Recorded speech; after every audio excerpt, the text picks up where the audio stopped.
Wrestling Podcast. I'm Nick McDaniel. He's Myron Fancher. How the heck are you, buddy? I'm good. It's WrestleMania season. I need to have a sign to point to, Nick. I need to have a sign. Yeah, we had a lot of people pointing, man. It's even become a thing in the match. Yeah. Not even after the match anymore, people are pointing to the sign. Like, hey, mid-match point. They were pointing last night on Raw. It's hands. Yeah, dude, it's that time of the year, man. Look, you know what's crazy?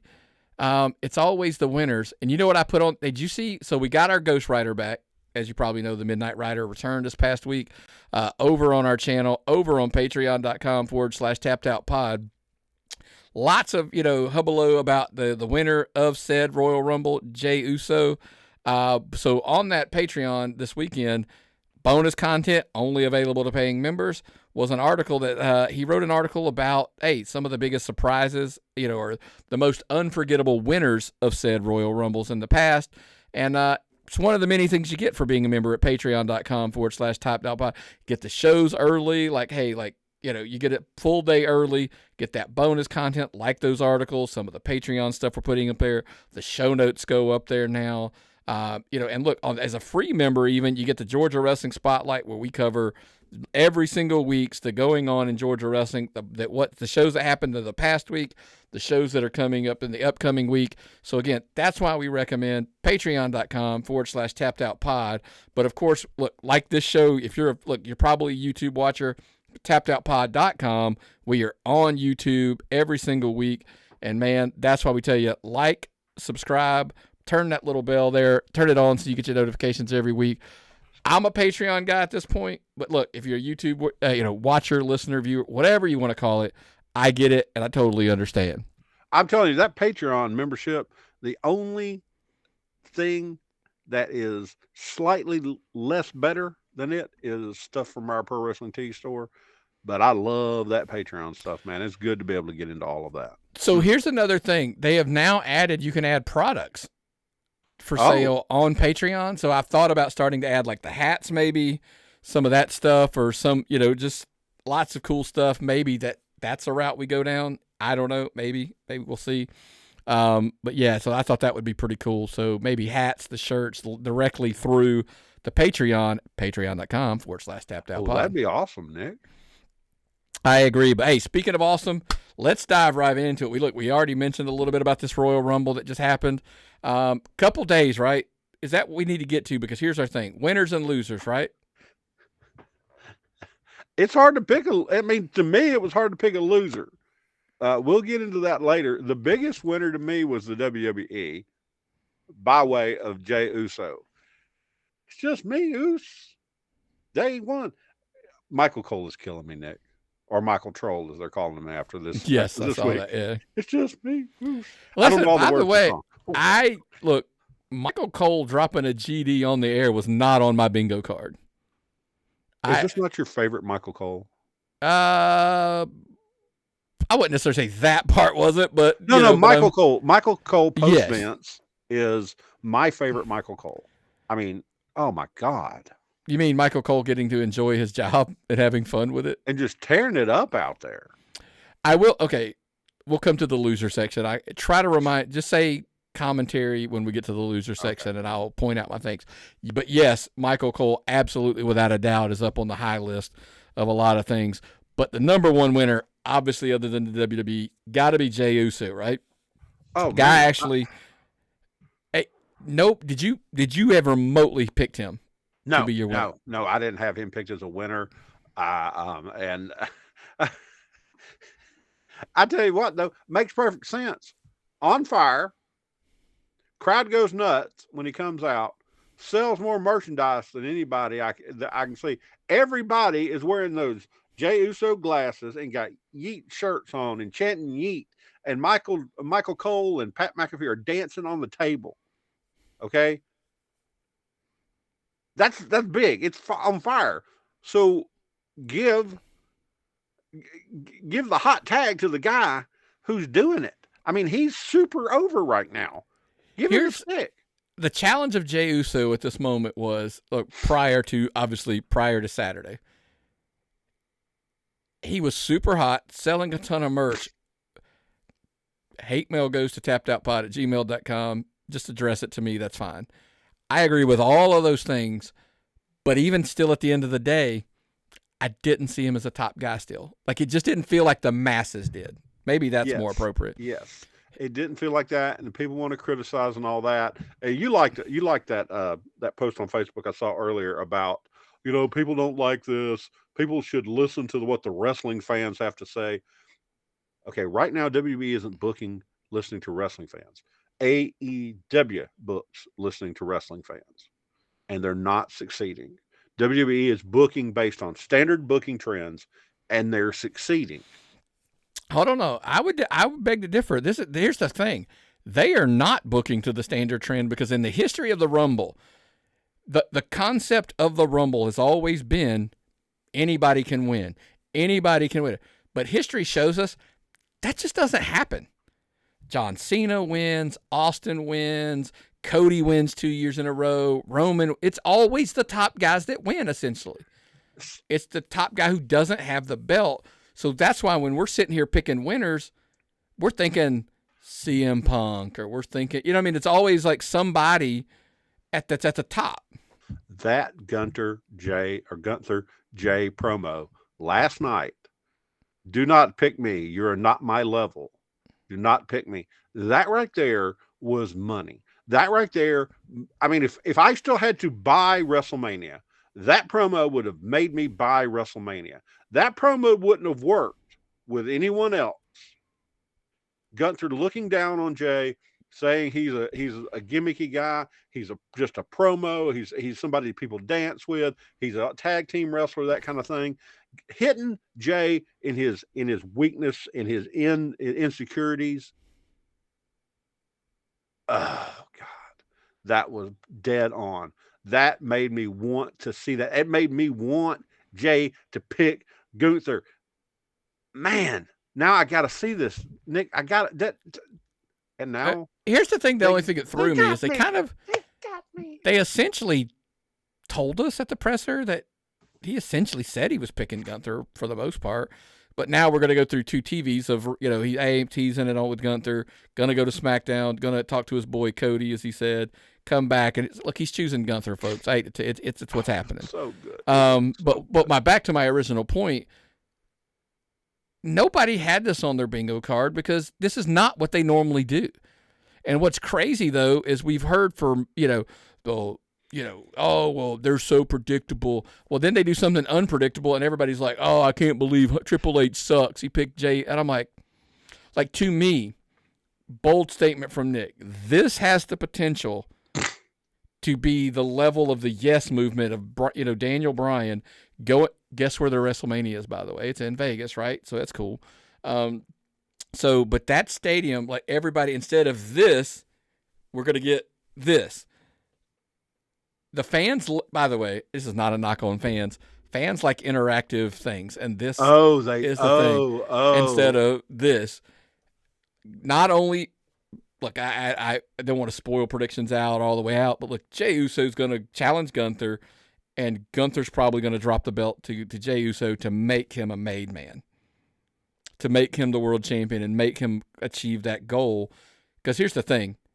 Gunther can lose, and he's going to be Teflon because he's been a champion for a long, long run of his all of his career with WWE, with NXT, and there was a crazy stat like he's been a champion like 90% or some craziness of his career. I heard that when they were talking. So about it. It is Jey Uso's time, and that's why I think he's one of the big winners of the Royal Rumble. Now, number 2. Kevin Owens. Kevin Owens clearly in a loss shined. Looked like $1 million. Yeah, that was insane. I mean, Kevin Owens' brutality, and then coming out last night and package pile driving Sammy. Like this madness, this crazy assassin Kevin Owens turning on everyone. What's the end game? Who are we going to get? Drew. Drew and Kevin versus Sammy and Roman and Cody at Mania. Something like that. Something insane. Kevin Owens is so unpredictable. He's changing the entire dynamic, Nick. Are we going to get – here's the crazy question. Are we going back to Kevin and Sammy? Which I guess, I mean, if that's what we're doing, so be it.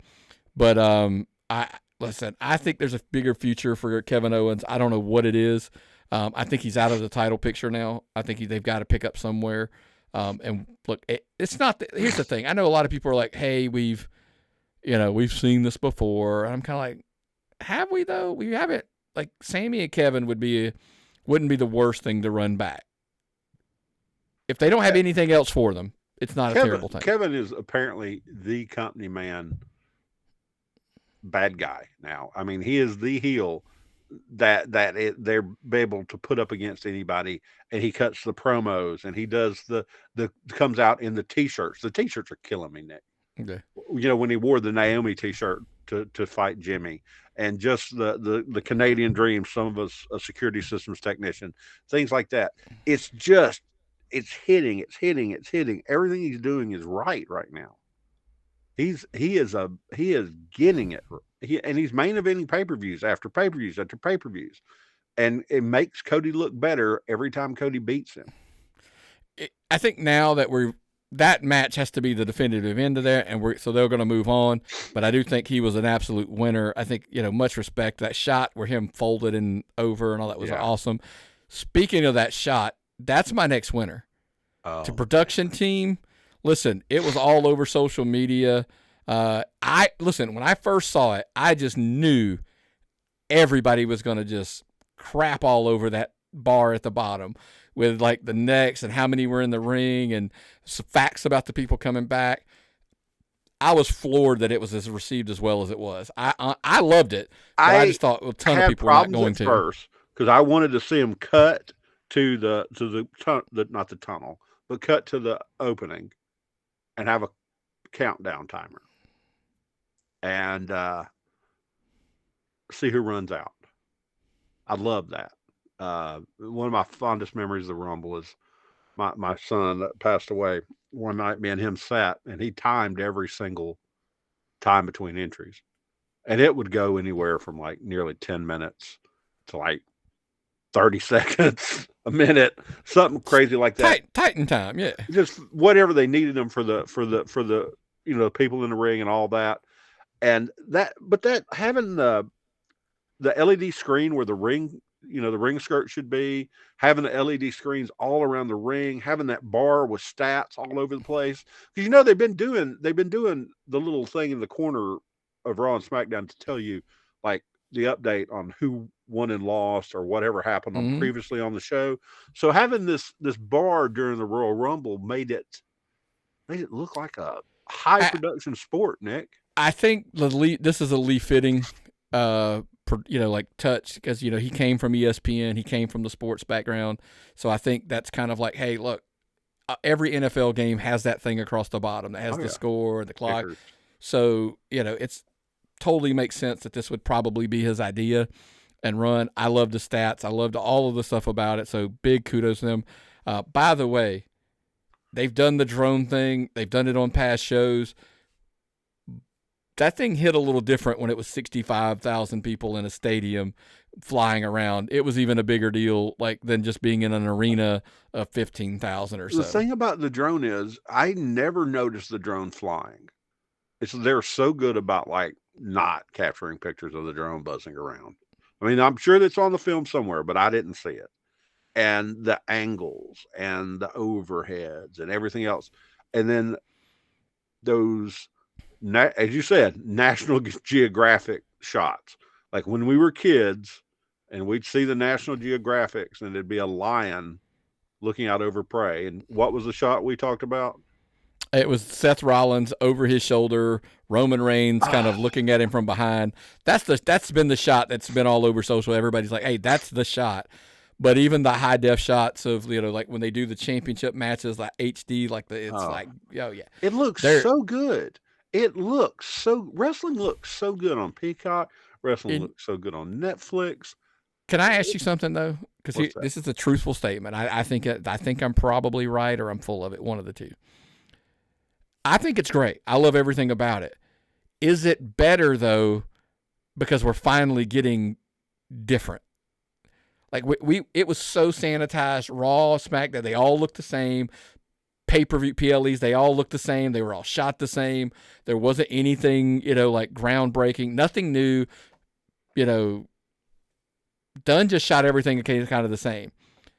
They're just shooting stuff that's so different. Even like following people back through the tunnel, like when they did the YouTube guy came out. Well, I didn't know who the hell that was, but it was funny because he like lost a liver and part of his colon.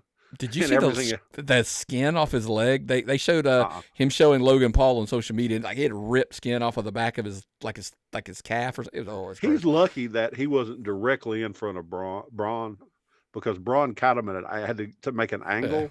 If he'd have been straight on, it'd have killed him. Jesus. But just that shot of like following Tozawa back and then he comes out, like that's just stuff that's new. So my question was, I'm not saying it's not really good and we shouldn't enjoy it. The question is more, are we overvaluing just because we're so excited that it's new? I don't care the answer to that question.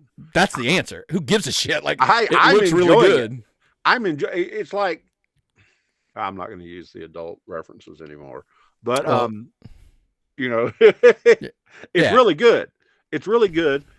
You can keep Kevin Dunn. I don't think you need Doc Hendricks, and Brother Love is, maybe he could have stayed gone too, because that stuff is.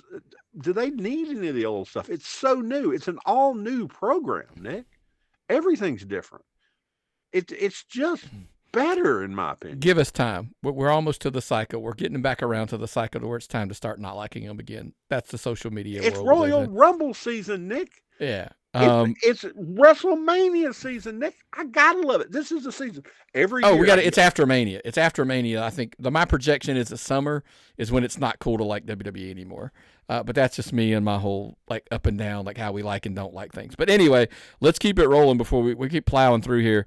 Jacob Fatu looks like a star, even in a ring filled with stars.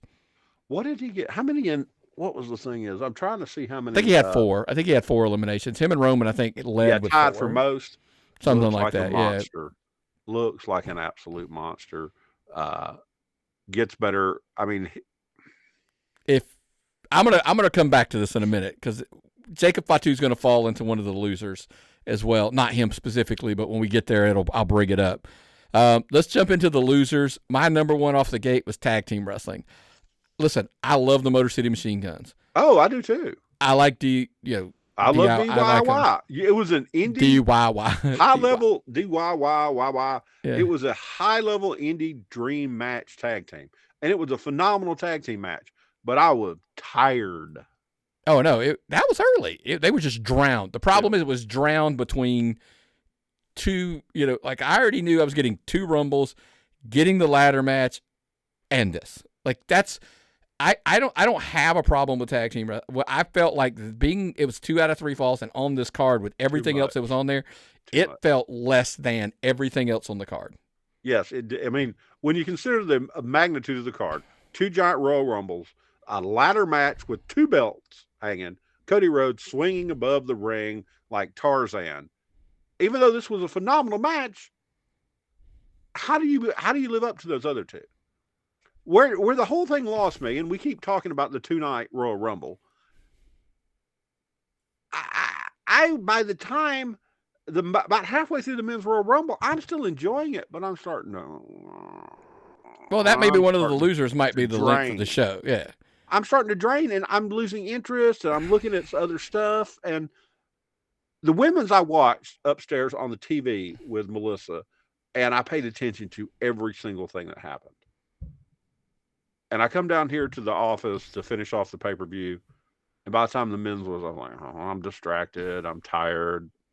We go to wrestling shows, and if it goes over more than 2 hours, we're me and you are like, I got to get a Coke. I need to go to the bathroom. This is too long. And then is our attention span too short for wrestling? Or that was like a 5-hour pay-per-view, Nick. Well, we talked about the length, and that's probably why, like I said, the reason why I felt this match didn't belong is because of the link. It could have been just taken out. This could have been a SmackDown match. Yeah. But the problem ultimately like I said, why tag team wrestling is the loser here is because it just felt less than everything else on the card. Well, now, I mean, they didn't make any time for Solo Sikoa for this show. Well, look, he's been gone. Solo's been gone for a while now. So he's been gone since he hasn't been back since he lost to Roman Reigns on the thing. Why do I have him as a loser? It's not because he wasn't on the show in the sense of this particular Rumble, but it was. Because here's the problem he's facing. We had to send him away. We had to have him gone after he lost the match with Roman. Did we? TappedOutPod@gmail.com. I don't know that I agree with that 100%. I get he was gone for a week or two, whatever. However, the problem is now we're going to go back to the winner, Jacob Fatu.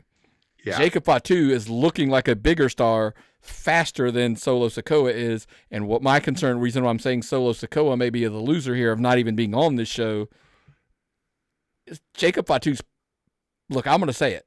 If you disagree, tappedOutPod@gmail.com. Jacob Fatu is past Solo at this point in the pecking order. Yes, and he's a cool heel. You put Jacob Fatu and you put Tama Tonga, and they're doing their little things. They're acting like cool heels. And that's attractive to people. People like a cool heel faction. So here's the question that I come to. Like, if we're going to continue, the only way this bloodline thing continues to me, and we've really got to pit the pedal here in a minute, is that Solo returns, acknowledges Roman, because Jimmy and Jay have essentially kind of, if Jay's the champion, if he's facing, he's out. Like, you can't pull him back in. If you've got Tama and Tangaloa and Jacob as a group, then you put Solo back and acknowledging Roman. He's the guy fighting Jacob Fatu at that point. That's a fight. And then maybe Jimmy, something to that effect. So Solo, you got to get back, because let me tell you this, you're losing your spot fast. And that's kind of why I have you down as a loser. Yeah. The last one that I call as losers goes back to kind of what you were talking about a second ago, was title matches just getting completely lost into the mix of Rumbles.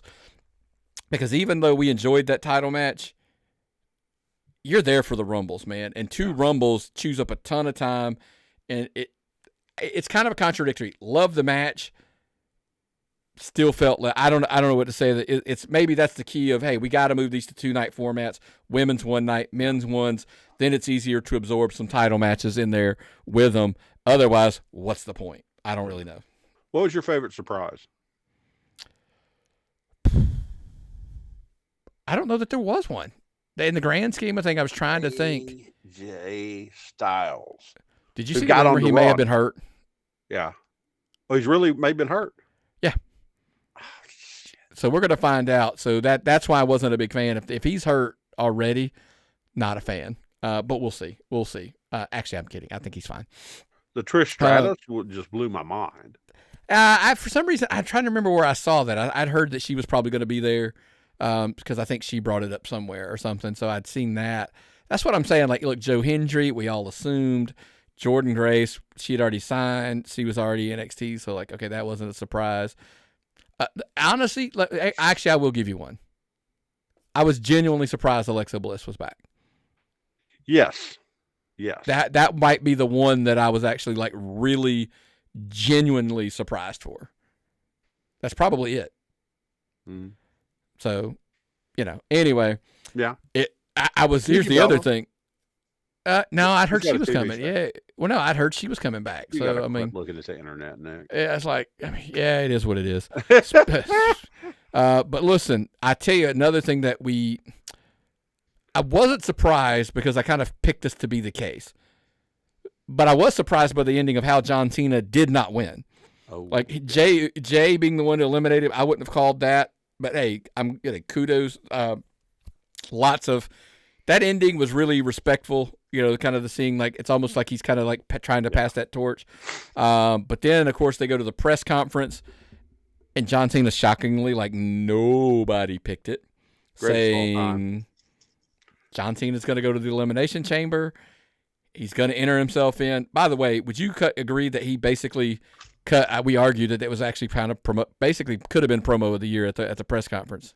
one of the best promos I've ever seen because he got so serious and talked to you like you felt like you had been called into the principal's office and you listened to him sternly tell you that after my years of service to this company, I'm going to be in the Elimination Chamber.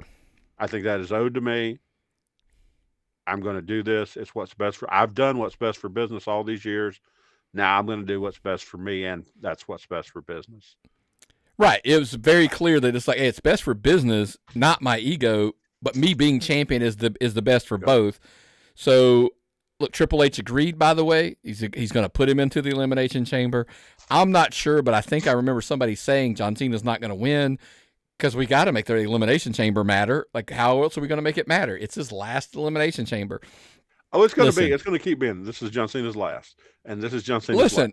And this is John Cena's last. Figure this out. Here's what I would do if I were them. And by the way, I don't like to do this often. He enters the Elimination Chamber. He wins. So therefore, he can get a match at. And the rumor is Cody. We'll see if that makes sense. It is what it is. Cody beats him.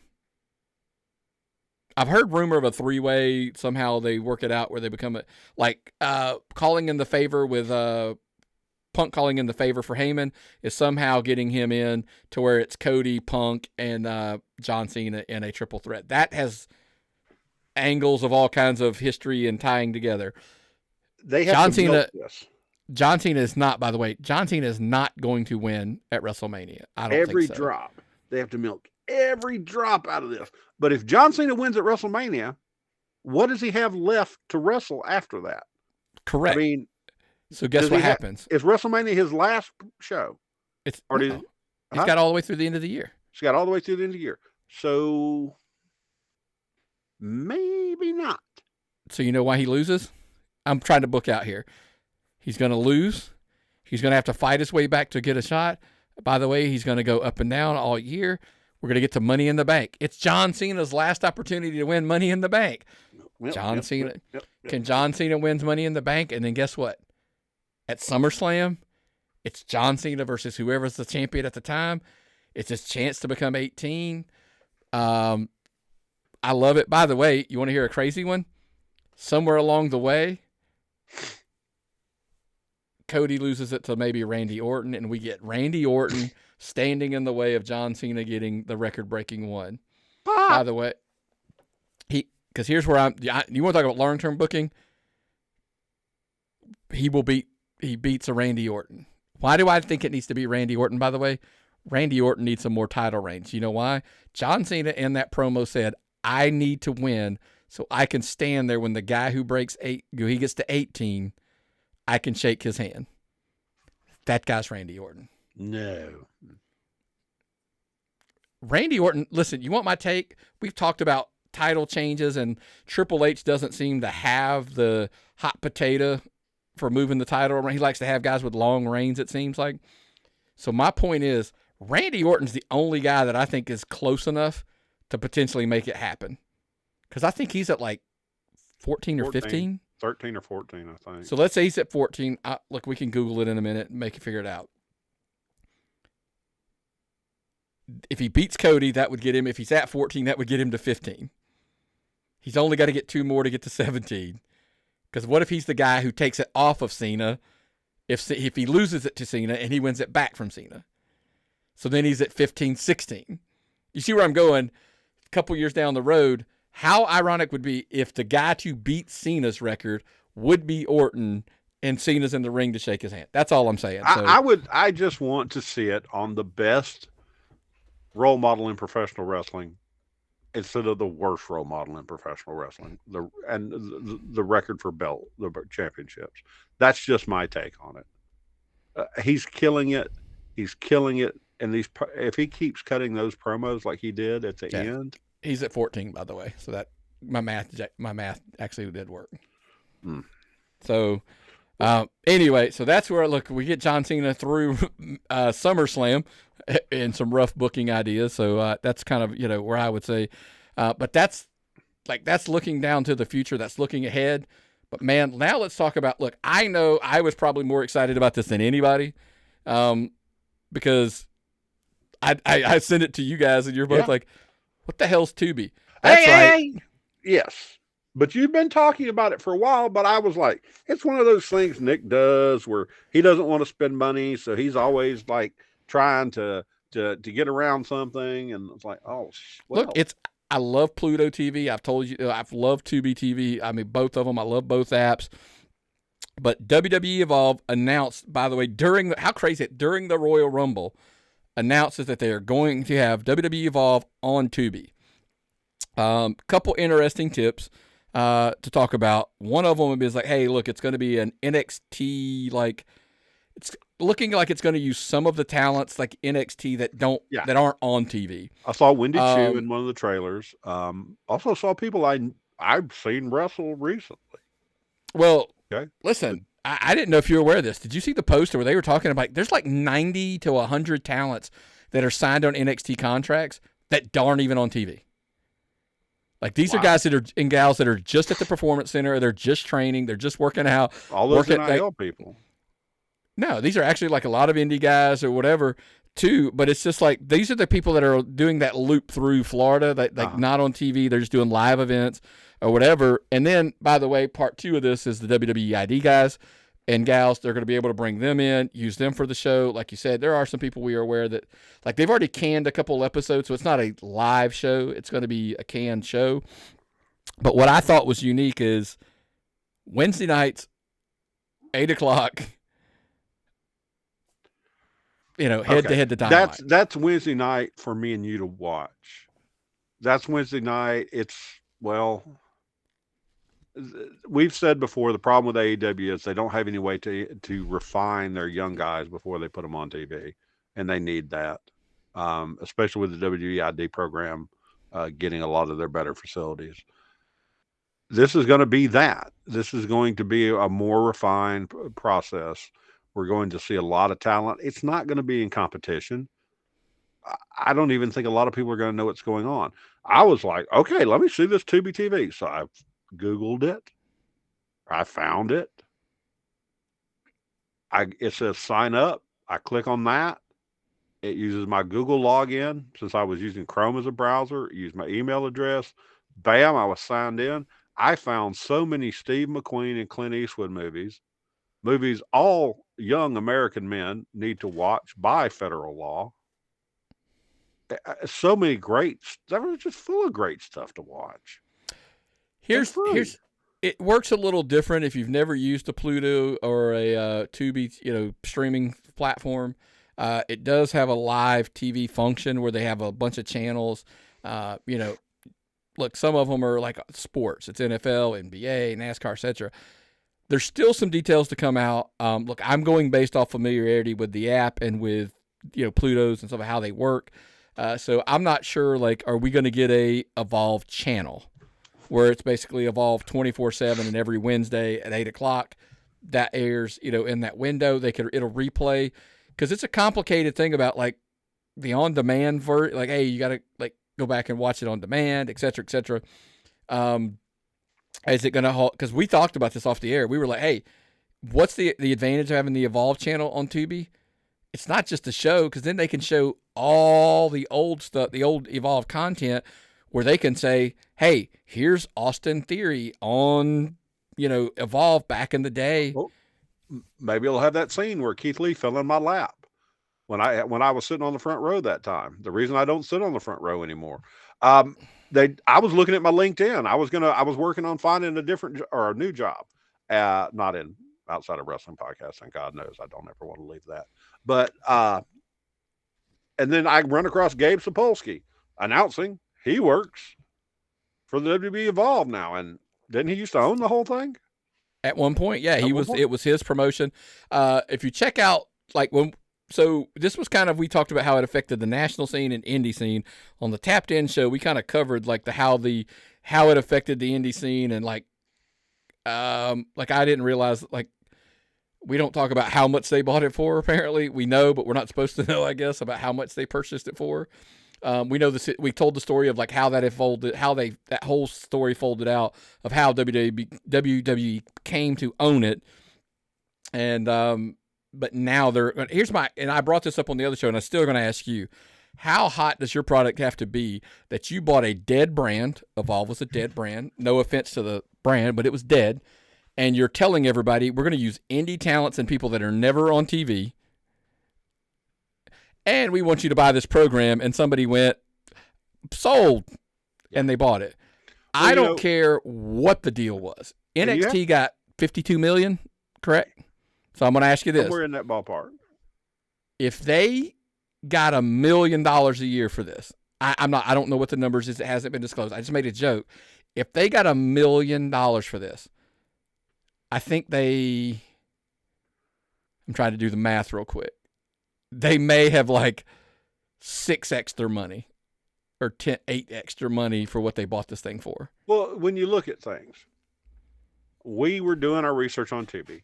Tubi is owned by the Fox Corporation, the company that lost wrestling because WWE asked too much for it. Am I not correct? No, they got offered a better deal than what Fox was willing to part with. So they took the better deal. So they took the better deal. So they lost wrestling content. So now they're all back on they've got a program on a Fox, technically a Fox network, since they own the whole thing. Something that's available in most of the known world. The channel, we looked into that. It's a good all over. It's in Canada and some Latin American countries in England.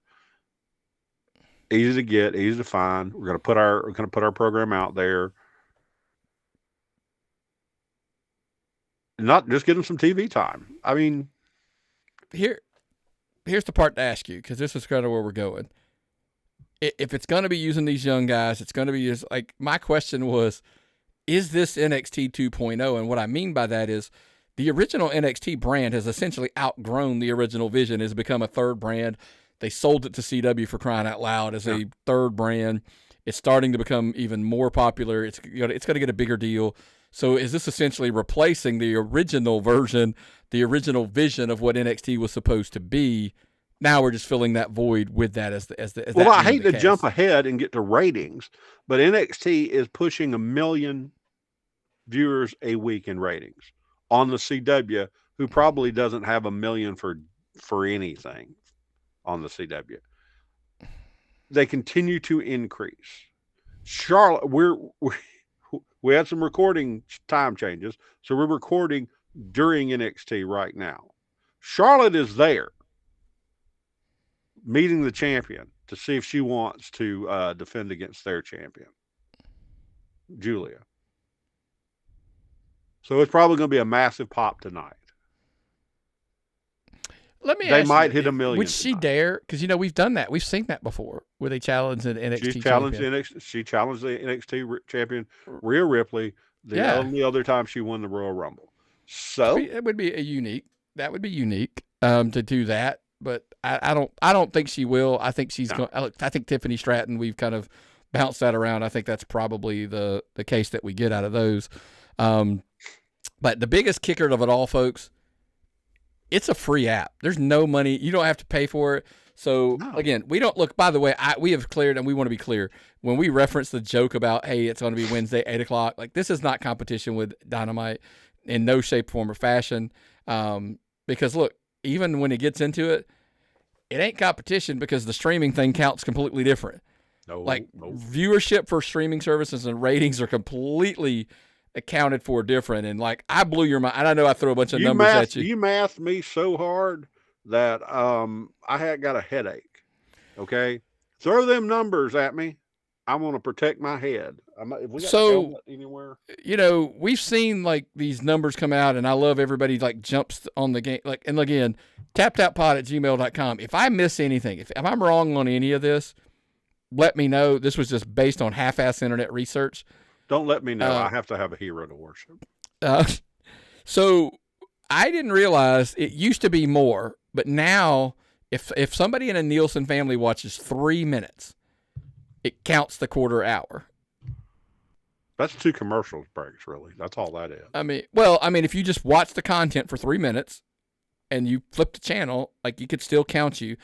Somebody told me there's actually check points of, like, when it actually counts. Like, it's not an exact, like, it counts at 6 minutes after or 7, whatever it counts, what you're watching. So that's why you can still watch the smaller block, because it'll count. Somebody said it used to be 4 minutes or 5 minutes or something like that you had to watch. I was thinking like that would probably make more sense, that you had to at least watch a third of the quarter hour for it to count. So the reason why the math gets wonky, and I'm going to pull my calculator up because I know what the numbers are, but I just want to make sure. He did this all off the top of his head when he was telling me about it. So, but with Netflix and with streaming services, the way viewership is counted is they take the total minutes watched divided by the length of said movie / TV show, whatever. So my point was, if 3.7 million people watched Raw, that look, the numbers haven't come out. We're recording on a Tuesday, so it's usually a days after, whatever. The last one we're going off of is 3.7 million. Well, I was trying to make a point of if it was 2.5 hours, it was close. It might have been give or take a few. I wanted the math to be super simple. 150 minutes. It was like 555 million minutes had to be watched when you divide that by 150 to get the 3.7 million views. Then I turned around and said, I'm about to math everybody to death. I'm fully aware. If you hate math, hit like the skip button for 30 seconds.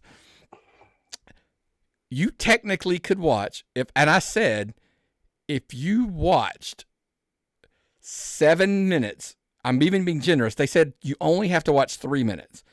But if you watch 7 minutes of every segment, that's 7 times 4 is 28, times 2 is 56, plus 2 more, the half hours gets you to 50, which is 70 minutes.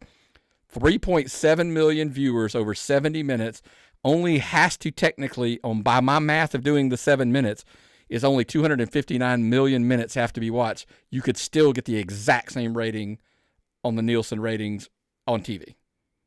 Literally less than half.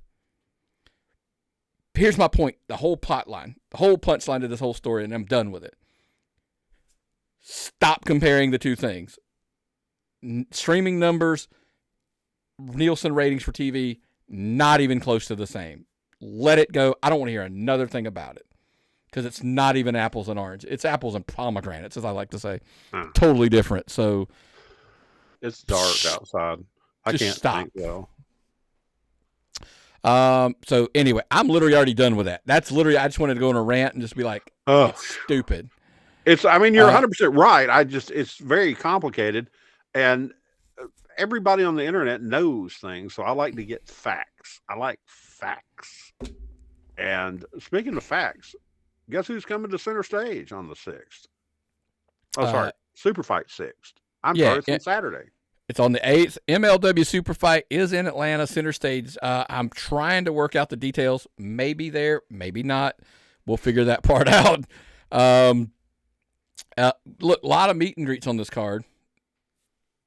You know what I'm saying? Bischoff, Riddle, Mystico, Kushida, all got some meet and greets. By the way, go to MLW.com. You can actually buy those ahead of time right there on the website. Totally recommend. If you've never done a Bischoff meet and greet and had him, talk to him, like even in a, rapid fire environment, he's an awesome dude. I know a lot of people don't think so. I've had the pleasure of talking to him like twice now. And he's, one in a non-meet and greet environment. He was awesome. That's all I can say. Hey, we met Riddle at the bar at WrestleCade, and our good buddy Dave Gillespie had pizza, and Mr. Riddle was in dire need of pizza at the time, and had a long conversation with him. But you too can meet him at Atlanta at Center Stage, a great venue for professional wrestling, and they set it up the same way as NXT did. How awesome! Yeah. I mean, look, it's pretty similar setup. The seats are pretty much identical. But look, this card's pretty stacked. And one of the top matches, the MLW title will be on the line. Matt Riddle will defend against Alex Kane and Kojima. Here's the thing. There's a cash-in hanging out there. Now, I ain't partial, but I am. I would love for nothing more. I understand MLW. You like having your title on Matt Riddle. I want to see a cash in. I want to see Cruel wrestle. I want to see him win that title back. I If put some Cruel spice on my hamburger today. I love me some Cruel. I can see Cruel over your shoulder, just like at Raw. Just like at the Royal Rumble. You're Seth Rollins, and he's Roman Reigns. He's right there over your shoulder. Unfortunately, he's Mads Kruger in MLW, and I understand that. Technically, that's not even I struggle not to call him what I usually call him, but that's a whole other story. Look, Mads Kruger as the champion. That's what we want. That's what we want. Yeah, we saw Alex Kane the other night. He's everywhere. He was at Action Wrestling this past weekend. We're going to see him this Friday at Southern Honor. He'll be there as well. Nice. So lots and lots of stuff. But look, what they have advertised is awesome. National Openweight title, Matthew Justice, Bobby Fish, Akira, and Paul Walterhauser. How crazy is that? Well, the thing I get about this Paul Walterhauser guy is most of these celebrities that try wrestling last maybe like 2 matches and then disappear and never do it again. This guy's stuck in with this. He's really, really done this. He's got pro gear made. I've been impressed. Look, it's a loaded card. They keep adding things every day. I'm not going to go through the entire card. I just tell people, look, check them out on YouTube. Check them out. There's not many tickets left, but go to MLW.com, get your tickets. Like I said, there are really, really not many left. I cannot remember how many I said there were, but it was 80, maybe 70, 80 tickets left. Oh, yeah, it wasn't hardly anything. Something like that. Yeah, maybe if that many. It might have been less. I love seeing shows sell out like that. Shows that are not WWE or AEW sell out in Atlanta. I love Atlanta wrestling. I love anytime we get wrestling in Atlanta and they sell out like that. That means we'll get more wrestling in Atlanta. Yep. Look, I know by the time I'll probably, so that's on Saturday. Hopefully I'm there. I will be going to the AEW show. The reason why this is going to sound wacky is because recording on Tuesday, the show airs on Wednesday. This show doesn't release until Thursday. So I'm literally talking like as you're listening. I went last night. And I'll probably, look, if nothing else, guess what? I'll probably dropping on patreon.com/tappedoutpod. If I'm in the car, I might try to record something on the way back and kind of tell everybody what's going on. I'm going to see how the night plays out. Patreon.com/tappedoutpod. Listen, by the way, if you were a member and you were getting stuff early, you'd have had the show before I left to go down there, so this would make more sense probably. But you also get the show notes, which we're putting up there every week, the articles now that are starting to come in, more and more stuff. And believe it or not, Heath and I were talking today, there was this big NBA trade over there that we both are so massive. Like, I'm not a big NBA guy as far as watching it, but I love sports, like the business part of it. Shocking, right? I love the business aspects of it. We went on this tangent for a few minutes about Luka Doncic going to the Lakers, and I'm like, dude, this is probably a Patreon. We just need to cut a Patreon where we talk about this deal because it is an insane deal. So maybe that's even stuff that we get into, doing stuff outside. That would be awesome to hear. For me personally, at least to vent it off of my chest, to get it off, because I was ranting and raving about it. And I was like, this is the dumbest thing I've ever heard. I don't know why these people pulled this trade, but whatever. Well, look, man, that's everything that I have. What else you got before we get out of here this week? I have another podcaster I wanted to put over. His name's Jim Cornette. He had I don't know, she kind of feels like a niece to me, Camille. We've known her for so long. We've met her parents multiple times. She was on Jim Cornette talking about the new wrestling movie coming out with Emily Bett Rickards. And her grace and poise is so impressive. She's done such a good job. It's just, I hate to say watching her grow up, but I mean, we've watched her grow up over the years, and I could not be prouder of that girl or that woman, agree. That young woman. And her interview on Cornette just showed, I mean, she talked to Jim Cornette, he was in the movie too, but Jim's about as hard. I think Jim would be as intimidating as it comes. Camille, would you say Camille is the living proof of a statement that I say most of the time is true? Not all the time. There are exceptions. most of the time I make a point to say, typically the people in wrestling that you think like they're heels and, you know, they're the bad guys or the bad girls, whatever. They're some of the nicest people you'll ever meet, like in the real world. Yeah. And the reverse is not always as true. Yeah. Like, so well, I mean, I'm like, but she's when a we met sweetheart. her, it's like that person is going to succeed.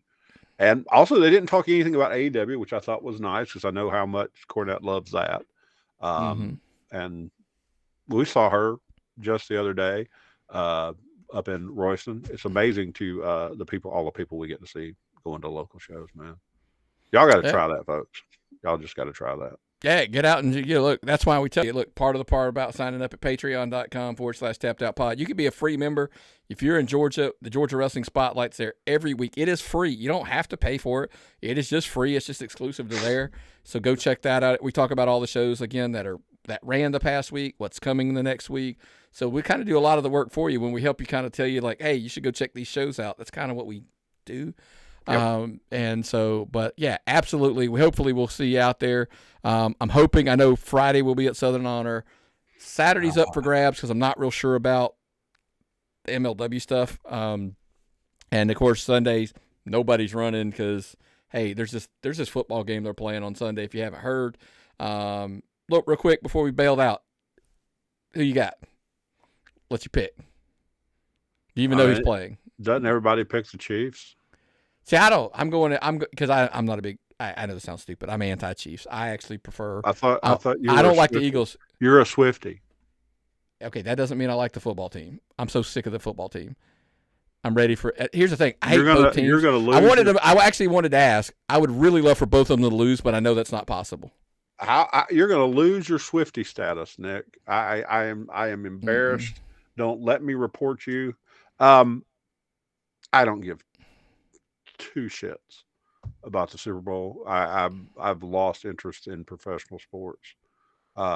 Also losing interest in college sports because, as Lane Kiffin says, it's not recruiting, it's a bidding war.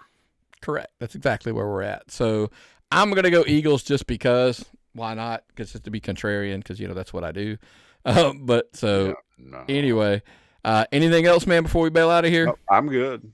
Well, what's the old saying, brother? If I've got nothing and you've got nothing, what time is it? It's time to tap out.